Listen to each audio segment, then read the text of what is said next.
స్నేహధర్మం. కేశవయ్య, రాఘవయ్య చిరకాలం నుండి మంచి మిత్రులు. వీరి స్నేహం అదే ఊర్లో ఉంటున్న చెలమయ్య అనే మోసగాడికి అసూయగా ఉండేది. ఎలాగైనా వీరి స్నేహాన్ని పాడు చేయాలని అనుకుంటూ ఉండేవాడు.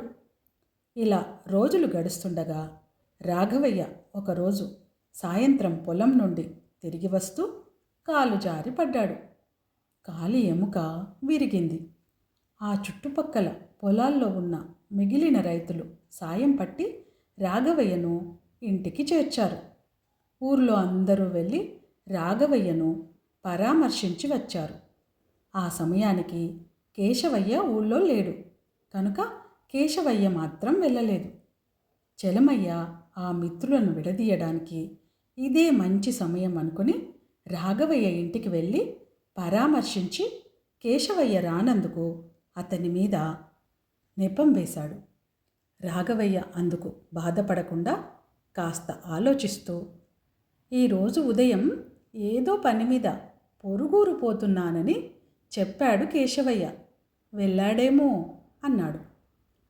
అయ్యో వెర్రివాడా, నేనిప్పుడు అతని ఇంటి మీద నుంచే వస్తున్నాను. హాయిగా ఆరు బయట పడక కుర్చీలో పడుకుని విశ్రాంతి తీసుకుంటున్నాడు. నేను నీకు జరిగిన ప్రమాదం గురించి చెప్పినా సరిగ్గా వినిపించుకోలేదు, పైగా ఒక నవ్వు నవ్వాడు అన్నాడు చెలమయ్య ఎంతో బాధను నటిస్తూ తెలివిగా. చెలమయ్య మాటలు రాఘవయ్యను ఈసారి కొద్దిగా బాధించాయి.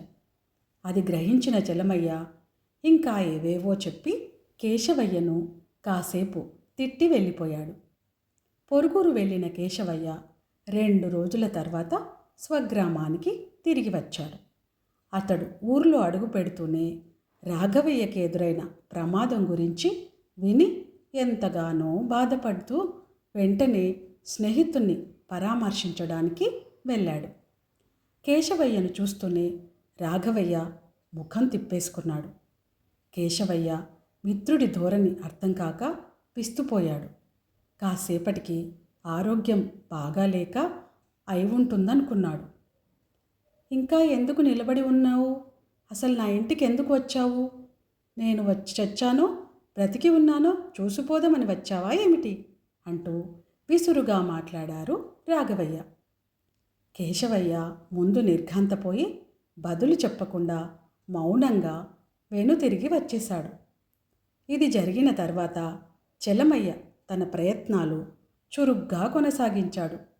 అతడు రాఘవయ్య ఇంటికి రాకపోకలు సాగించడం కేశవయ్య గమనిస్తూనే ఉన్నాడు. ఒకరోజు చెలమయ్య అదను చూసి, రాఘవయ్య, నీకు కాలు స్వాధీనంలోకి వచ్చే వరకు నీ పొలం నేను సాగు చేస్తాను. కౌలుకే అయినా సగపాలు నాకు అవసరం లేదు. ధాన్యం 3 వంతులు నీకిచ్చి 1 భాగం మాత్రం నేను ఉంచుకుంటాను అంటూ అతి వినయంగా మాట్లాడాడు. అతడి మాటలు రాఘవయ్యకి సబబుగానే తోచాయి. పైగా ఆపదలో ఉండగా చెలమయ్య చేస్తున్న ఈ సహాయం ఎంతగానో సంతోషంగా అనిపించి, అలాగే కానియ్యి అన్నాడు. దాంతో రాఘవయ్య 5 ఎకరాల పొలము ఆ చెలమయ్య చేతికి వచ్చేసింది. కేశవయ్యకు ఈ తతంగమంతా తెలియగానే తన మీద రాఘవయ్యకు అసహ్యం పుట్టించినవాడు చెలమయ్యే అయ్యుంటాడని గ్రహించాడు. వెంటనే అతడు చెలమయ్య ఇంటికి వెళ్ళి, రాఘవయ్య నన్ను అనుమానించిన సంగతి నీకు తెలిసే ఉంటుంది. వాడు సర్వం నాశనం కావాలి, అందుకని ఇలా వచ్చాను అన్నాడు. చెలమయ్య విస్తుపోతూ, నన్నేం చేయమంటావు? అయినా వాడు నీకు చిరకాల మిత్రుడు అని అడిగాడు. నీకు సాధ్యం కానిదే కాదు.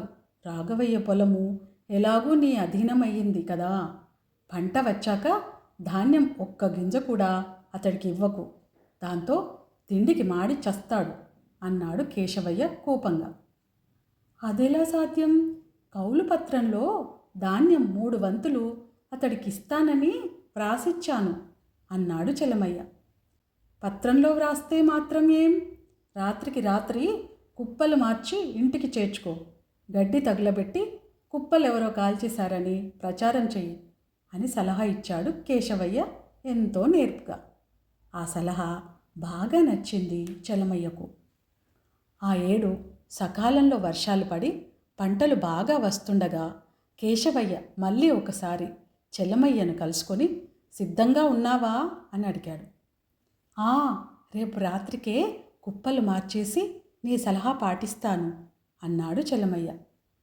కేశవయ్య కాసేపు ఏదో ఆలోచించి, ఇక్కడ మరో చిక్కు ఉంది.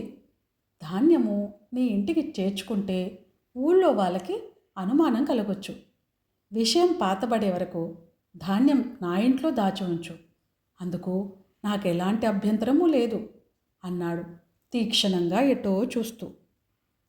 చలమయ్య లోపలే సంతోషిస్తూ, ఈ సాయం చేసి పెట్టావంటే నీ కష్టం ఉంచుకోను, 2 బస్తాల ధాన్యం ఇచ్చుకుంటానులే అన్నాడు ఎంతో ఉదారంగా. నాకు ధాన్యం అవసరం లేదు, పగ చల్లారాలి అంతే అంటూ వెళ్ళిపోయాడు కేశవయ్య విసురుగా. మరుసటి రోజు రాత్రి అనుకున్నట్లే కుప్పలు మార్చి ధాన్యం కేశవయ్య ఇంటికి చేర్చి గడ్డి తగులబెట్టేశాడు చలమయ్య. కుప్పలెవరో కాల్చేశారని తనే ప్రచారం ప్రారంభించాడు కూడా. ఈ సంగతి విన్న రాఘవయ్య గుండెల్లో రాయిపడింది. ఆ పరిస్థితుల్లో కేశవయ్య అతడింటికి వెళ్ళాడు. స్నేహితుణ్ణి చూడగానే గతం గుర్తొచ్చి పశ్చాత్తాపం చెందుతూ క్షమాపణలు కోరి తనకు జరిగిన అన్యాయం గురించి చెప్పి బాధపడ్డాడు రాఘవయ్య. అందుకు కేశవయ్య నవ్వుతూ, పిచ్చివాడ, మనకు క్షమాపణలేమిటి? ఇకపోతే నీ ధాన్యం భద్రంగానే ఉంది, అదిగో బల్ల మీద తీసుకొచ్చాను చూడు అన్నాడు. పాలేర్లు బల్లలోంచి ధాన్యపు బస్తాలు దించి రాఘవయ్య నట్టింట చేర్చారు.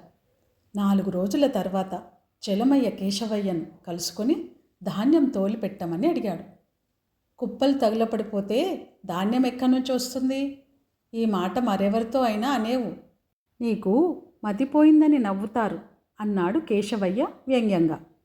ఈ సమాధానం విని ఊర్లో అందరినీ మోసగించే తనను కేశవయ్య మోసం చేశాడని గ్రహించేశాడు చలమయ్య. దాంతో అతడు బుద్ధి తెచ్చుకొని తను చేసినవన్నీ రాఘవయ్యకు చెప్పి క్షమాపణలు కోరి మంచివాడుగా మారాడు.